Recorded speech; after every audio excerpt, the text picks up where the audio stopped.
Bharatiya Janata party के प्रदेश प्रभारी सतीश पुनिया ने सोनीपत के सेक्टर 7 में बीजेपी कार्यालय में प्रेस कॉन्फ्रेंस की। उन्होंने बताया कि प्रधानमंत्री नरेंद्र मोदी के नेतृत्व में केंद्र सरकार के 11 साल पूरे होने पर 5 जून से 15 अगस्त तक पूरे हरियाणा में संकल्प से सिद्धि नाम का अभियान चलाया जाएगा। इस दौरान कई जन कल्याणकारी कार्यक्रम होंगे।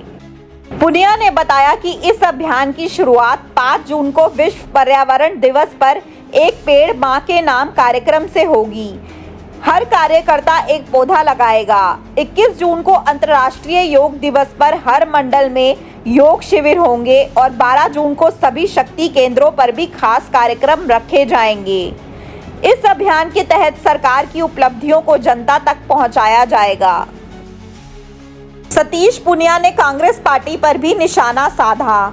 उन्होंने कहा कि कांग्रेस अब दिशाहीन हो चुकी है और राहुल गांधी चाहे जितनी भी कोशिश कर लें, कांग्रेस का पुनर्जीवन नहीं हो सकता। उन्होंने कहा कि जब देश को एकजुट होकर आगे बढ़ने की जरूरत है, तब राहुल गांधी विदेश जाकर भारत के लोकतंत्र पर सवाल उठाते हैं, जो बहुत गलत है। पुनिया ने मोदी सरकार की 11 साल की बड़ी उपलब्धियां भी गिनाई। उन्होंने बताया कि बेटी बचाओ बेटी पढ़ाओ अभियान की शुरुआत हरियाणा से हुई थी, जिससे बेटियों का लिंगानुपात सुधरा। उज्ज्वला योजना से महिलाओं को गैस सिलेंडर मिले और लाखों शौचालय बनवाकर महिलाओं को सम्मान मिला। उन्होंने भरोसा जताया कि आने वाले चुनावों में जनता फिर से बीजेपी का साथ देगी। जैसा अभी हमारे अध्यक्ष जी ने बताया, एक विशेष अभियान 5 जून से और 15 अगस्त तक, जिसमें मोदी सरकार के 11 वर्ष पूर्ण होने की उस संकल्प से सिद्धि के सफर के उन सारी चीजों को लेकर राजनीतिक, सामाजिक और सरोकारों से जुड़े हुए कार्यक्रमों को हाथ में लिया है। कल विश्व पर्यावरण दिवस है और पार्टी बहुत नीचे के स्तर पर जो अभियान चला रखा है, एक पेड़ मां के नाम, तो पार्टी के प्रत्येक कार्यकर्ता प्रत्येक बूथ पर पेड़ लगाने का काम करेगा। इस काम को हम लोग 15 अगस्त तक चलाएंगे, पेड़ लगाने को, क्योंकि बारिश की और बाकी सब कठिनाइयों को देखते हुए कि ये पार्टी का एक लगातार निरंतर उपक्रम बने और कार्यकर्ताओं की आदत में भी आए कि वो ये पेड़ लगाने का काम करें। 8 तारीख को राष्ट्रीय अध्यक्ष जी 11 वर्षों की सफलता को लेकर प्रेस कॉन्फ्रेंस करेंगे। उसके बाद प्रदेशों की राजधानी में मुख्यमंत्री और जिम्मेवार लोग करेंगे और उसके बाद जिलों में 12 से लेकर 14 तक हम लोग जो हमारा शक्ति केंद्र है, उसमें सेवा, सुशासन और गरीब कल्याण, इसको लेकर संकल्प से सिद्धि के सफर के बारे में सभाएं करेंगे। 15 से लेकर 17 तक ये काम हम लोग नीचे शक्ति केंद्रों तक करेंगे और 12 से 14 तक मंडलों में करेंगे। 17 से 21 तक अंतर्राष्ट्रीय योग दिवस की तैयारी और 21 तारीख को प्रत्येक मंडल में योग दिवस के कार्यक्रम होंगे। 23 जून हमारे लिए एक विशेष महत्व रखता है, जिस दिन भारतीय जनता पार्टी जनसंघ के जो संस्थापक थे डॉक्टर श्यामा प्रसाद मुखर्जी, उनका बलिदान हुआ था देश की एकता और अखंडता को लेकर, संघर्ष को लेकर, और इसलिए उनका बलिदान दिवस भारतीय जनता पार्टी नीचे के स्तर पर उनको श्रद्धा से याद करने से लेकर, उनके विचारों पर चर्चा से लेकर पूरे देश भर में हम लोग करेंगे। देश की राजनीति में यूं तो बहुत बदलाव हुए, लेकिन आज़ादी के बाद बहुत सारी ऐसी घटनाएं हुई जिन्होंने हिंदुस्तान के लोकतंत्र को क्षतिग्रस्त किया, हिंदुस्तान के लोकतंत्र पर पहरा बैठाया। नई पीढ़ी शायद उससे वाकिफ नहीं है, लेकिन जो उस पीढ़ी से गुजरे हुए लोग हैं उनको अच्छे तरीके से पता है कि 25 जून 1975 देश में उस समय इंदिरा गांधी का शासन था, आपातकाल लगा, 19 महीने तक लोग जेल में रहे, यातनाएं सही, और उस दृश्य को याद करके आज भी रोंगटे खड़े हो जाते हैं। तो उस आपातकाल की विभीषिका को नई पीढ़ी जाने कि लोकतंत्र और संविधान को बार बार दुहाई देने वाले लोगों ने इस देश में सबसे ज़्यादा दुरुपयोग किया भारत के संविधान के प्रावधानों का, और 356 का दुरुपयोग तो 96 टाइम 96 बार ये कांग्रेस पार्टी के तत्कालीन शासन ने किया था। इसलिए आपातकाल को लेकर एक विशेष लोक जागरण का काम हम लोग करेंगे। इसी महीने 29 तारीख को जैसा एक देश में प्रधानमंत्री जी ने नवाचार किया, इनोवेशन किया, रेडियो को पुनर्जीवित किया, और एक विशेष प्रसारण वो महीने के आखिरी रविवार को देश भर के लोगों के समक्ष रखते हैं। उसके 125 से भी ज़्यादा एपिसोड हुए। अद्भुत बात यह कि देश को जोड़ने वाला काम, कश्मीर से कन्याकुमारी तक और अटक से लेकर कटक तक, उसमें हर बात का उल्लेख होता है। तो मन की बात ये पार्टी के कार्यक्रमों का उसमें विशेष व्यवस्था हमारी रहती है। और मुझे खुशी है कि हरियाणा भारतीय जनता पार्टी के देश की उस व्यवस्था में शुमार हो गया जिसमें 20,000 में से 15,000 से भी 17,000 से भी ऊपर बूथों पर ये सुना जाता है, यानी इतनी इकाइयों तक हमारी सक्रियता उसमें है। तो कुल मिलाकर जो पार्टी के आने वाले समय के जो अभियान थे उसकी जानकारी रखी। सरकार भी पूरे 11 वर्षों में केंद्र की सरकार के जरिए जो काम हरियाणा में हो उसकी चर्चा होगी। लेकिन एक विशेष बात जो हरियाणा के बुजुर्ग हैं उनके लिए पार्टी ने तय किया है कि जो 70 से ऊपर के जो जितने लोग हैं, आयुष्मान भारत का 100% रजिस्ट्रेशन उसमें सरकार करेगी, पार्टी उसमें पूरा सहयोग करेगी कि इतने 70 से ऊपर की आयु के जितने बुजुर्ग हैं उनका आयुष्मान का रजिस्ट्रेशन सुनिश्चित करेंगे कि वो 100% पूरा हो जाए। जनता से वायदे किए गए थे, क्या मानते हैं कि उनको लगभग पूरा किया गया है? देखिए, मेरे ख्याल से, मैं भी बहुत अरसे से राजनीति में और एक राजनीतिक नेता और कार्यकर्ता के नाते नहीं, लेकिन छोटी बात से शुरू करता हूँ। ये हरियाणा की धरती है जहाँ बेटी बचाओ बेटी पढ़ाओ की शुरुआत प्रधानमंत्री जी करते हैं, और एकदम से केवल हरियाणा नहीं देश में सेक्स रेशियो बढ़ जाता है। शौचालय छोटी चीज लगती होगी, लेकिन महिलाओं के आत्मसम्मान के लिए मुझे नहीं लगता कि इससे बड़ा कोई उपकार हो सकता है। उज्ज्वला के लिए तरसते थे लोग, प्रधानमंत्री ग्राम सड़क योजना को जिस तरीके की गति दी और देश में 6.5 लाख से भी ज्यादा किलोमीटर सड़कें बनी, प्रधानमंत्री किसान सम्मान निधि देश नहीं दुनिया की डायरेक्ट बेनिफिट ट्रांसफर स्कीम है जिसमें 12 करोड़ से भी ज्यादा किसानों को सीधे उनके खातों में पैसा जाता है। तो इस तरीके की बहुत सारी चीजें थी जो जमीनी तौर पर थी। आज भारत की सेना, अभी जब ऑपरेशन सिंदूर का अवसर आया था तो एक समय था कि जब हम दुनिया से, अधिकांश दुनिया के देशों से हथियार को और इंपोर्ट करते थे। भारत की सेना ने तुर्की के ड्रोन को डिफ्यूज किया तो भारत की अपनी बनी हुई जो स्वदेशी लाइट फील्ड गन थी उससे उसको डिफ्यूज किया। एक उदाहरण है कि सेना को भी हथियारों के तौर पर आत्मनिर्भर बनाने का काम किया। मैं समझता हूं कि देश में 11 वर्षों में बड़ा बदलाव आया है और मोदी जी के नेतृत्व में भारत स्वाभिमान के साथ खड़ा भी हुआ है और देश में जो सामान्य बुनियादी बदलाव था वो भी आया। राहुल गांधी आज चंडीगढ़ पहुंचे हैं, कांग्रेस के शीर्ष नेताओं के साथ उनका मंथन है। हरियाणा में चाहे संगठन विस्तार की बात है कांग्रेस की, और चाहे विपक्ष का नेता बनाने के बाद, इन तमाम मुद्दों को लेकर चर्चा है। एक बड़ी मीटिंग जो है वो कांग्रेस की आज चंडीगढ़ के अंदर राहुल गांधी पहुंचे, कैसे देखते? क्या कुछ असर नजर आएगा? देखिए, मुझे लगता है कि एक समय था जब देश में कांग्रेस की तूती बोलती थी और लोग ये कहते थे, धारणा थी कि कांग्रेस ही देश पर राज कर सकती है, नेहरू गांधी खानदान ही देश पर राज कर सकता है। ऐसे में देश ने उनको नीति से, व्यवहार से नकारा है, तो उसमें किसी दूसरे का दोष नहीं है, उसके दोषी वो खुद हैं। कांग्रेस का संगठन बिल्कुल लचर है, कहीं दिखता नहीं है। सत्ता में जब होते हैं तो भ्रष्टाचार के अलावा उनका कोई काम नहीं होता है।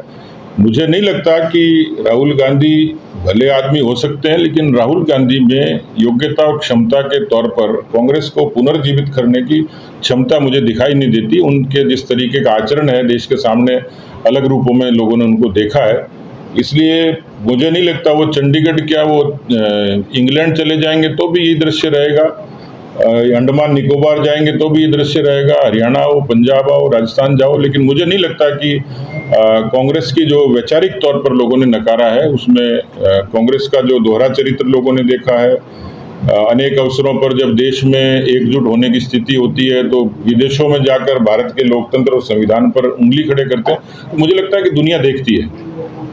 लोकसभा का 70 चुनाव बुलाने की मांग जो है कांग्रेस लगातार उठा रही है, क्या इससे विशेष सत्र की मांग कर रहे हैं कांग्रेस के लोग की?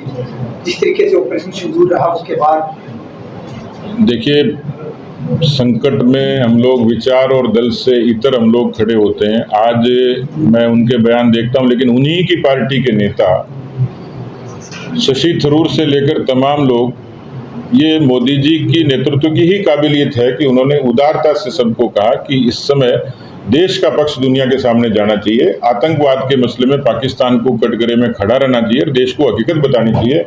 उसी का नतीजा था कि कोलंबिया की प्रधानमंत्री को बयान देना पड़ा कि पाकिस्तान के बारे में हमें भ्रांति थी, पाकिस्तान दोषी है, इसलिए मैं अपने बयान को वापस लेती हूँ। ये भारत की विदेश नीति से लेकर भारत की नेतृत्व की बड़ी ताकत थी और इसलिए लोकसभा का सत्र बुलाएं नहीं बुलाएं ये प्रिविलेज तो राष्ट्रपति जी का और स्पीकर महोदय का होता है, लेकिन जो चीज़ें वो देश के समक्ष हैं। अच्छी बात ये थी कि देश पूरा एकजुट था, पूरे देश ने बहुत धैर्य के साथ में, नहीं तो पहले ये होता था कि बॉर्डर के एरिया के, पंजाब हो चाहे हरियाणा के जुड़े हुए एरिया हो चाहे राजस्थान की सीमा हो, उन सीमाओं से गांव खाली कराए जाते थे। इतने बड़े ऑपरेशन में एक भी व्यक्ति को पलायन पर मजबूर नहीं होना पड़ा। तो कुल मिलाकर मुझे लगता है कि कांग्रेस की विशेष सत्र बुलाने की मांग, जब सत्र आएगा अपनी बात रखें, उस समय तो नौटंकी के अलावा कुछ करते नहीं है और अब विशेष सत्र बुला के कौन सा तीर मार लेंगे। प्रभारी जी, लेकिन विपक्ष दूर होने के बाद विवादित बयान बीजेपी के नेताओं की तरफ से भी आए, विपक्ष की तरफ से भी आए। विपक्ष ने तो ये तक मांग कर दी कि ऑपरेशन सिंदूर के सबूत दिए जाए।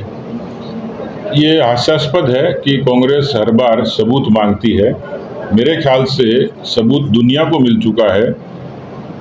भारत के नहीं, दुनिया के युद्ध इतिहास में किसी भी ऑपरेशन में इस तरीके की सटीक रणनीति से उनके पाकिस्तान में जाके 9 के 9 ठिकानों को ध्वस्त करना, 100 से ज़्यादा दुर्दांत आतंकवादियों का मारा जाना, ये दुनिया के सामने है। उनके आदमी रो रहे हैं, वो प्रमाण ही है। हाफिज सईद के परिवार के लोग मर गए तो प्रमाण क्या मांगेंगे? प्रमाण है ही। एक बात अपोजिशन वाले बोल रहे हैं, पूरा विकास आपके साथ था, पीछे मेरे साथ था, तो लड़ाई को बंद क्यों कर दिया? तो क्यों दे सकते थे? उनका कहना ये है, उसमें आप क्या करें? भैया जी, कहना बहुत आसान है। ये लड़ाई कोई इंसानों को मारने के लिए नहीं थी, ये लड़ाई आतंकवाद पर प्रहार करने की थी। और मैं एक सामान्य व्यक्ति की तरह से दावे से कह सकता हूँ, जितनी मेरी अपनी समझ है, कि आतंकवाद के खात्मे के कारण जहाँ से जो जड़ थी उसको इस तरीके से प्रहार करना, ये कोई युद्ध नहीं था। और युद्ध की परिस्थितियाँ अलग होती हैं। घर में खाट पे पड़े पड़े कहना तो आसान होता है, आदमी पड़ोसी से मुकाबला नहीं कर सकता। ये तो पूरी दुनिया की इंटरनेशनल डिप्लोमेसी है। हम डेमोक्रेटिक देश हैं, हमारे देश की 140 करोड़ जनता है, उसके प्रति हमारी जवाबदेही है। देश की अर्थव्यवस्था है, सारे पक्ष जुड़े हुए हैं। इसलिए मुझे लगता है कि भारत ने दुनिया के सामने एक मॉडल है। नहीं तो रूस और यूक्रेन अभी तक लड़ रहे हैं और दोनों ही देश बर्बाद होने की स्थिति में है। भारत की जो युद्ध की रणनीतिक तौर पर जो मुझे सफलता लगती है कि उसमें सांप भी मर गया और लाठी भी नहीं टूटी। धन्यवाद। भारतीय जनता पार्टी के जो संकल्प से सिद्धि की 11 वर्षों की जो गरीब कल्याण की योजनाएं, जो विकसित भारत का संकल्प देश के प्रधानमंत्री नरेंद्र मोदी जी के साथ देश की जनता ने लिया है, उन सब विषयों को लेके हम जनता के बीच में जाएंगे। और जिस प्रकार से ऑपरेशन सिंदूर हमारी तीनों सेनाओं ने जिस कूटनीति के साथ, जिस साहस के साथ और जिस प्रकार की नई तकनीक, नई टेक्नोलॉजी के आतंकवाद के खिलाफ इस लड़ाई में पाकिस्तान के द्वारा, पाकिस्तान की सेना के द्वारा किए गए हमलों का सटीक जवाब दिया और आकाश में ही नेस्तनाबूद करने का काम किया। ये विश्व के इतिहास में पहली लड़ाई है जो जमीनी स्तर पर ना होकर आकाश में लड़ी गई और उसका भारतीय सेना ने बहुत अच्छे से आतंकवादी की कमर को तोड़ने का काम किया है। मैं भारतीय सेना के इस पराक्रम को, इस शौर्य को सलाम करता हूं, उनको बधाई देता हूं। और देश के प्रधानमंत्री नरेंद्र मोदी ने जिस प्रकार का निर्णय लिया आज प्रधानमंत्री जी के निर्णय के साथ पूरा देश खड़ा है, पूरी दुनिया के देश आज भारत के पक्ष में है। और जिस प्रकार से जो डेलीगेशन देश की तरफ से गए थे, उन्होंने भी जिस प्रकार से आगे बताया है, पूरी दुनिया के देशों ने उनका स्वागत किया है, उनकी बात को सुना है और पूरी दुनिया के मीडिया जगत ने भी भारत के पक्ष को अच्छे से रखा।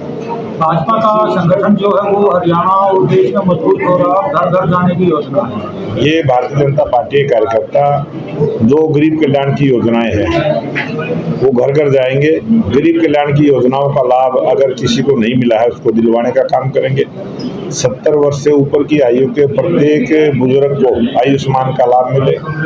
प्रत्येक जो गरीबी रेखा में आने वाले लोग हैं, जो 1,80,000 से नीचे की इनकम के परिवार हैं, उनको वो सब सुविधाएं मिले जो सरकार की अनेक योजनाएं चली हैं।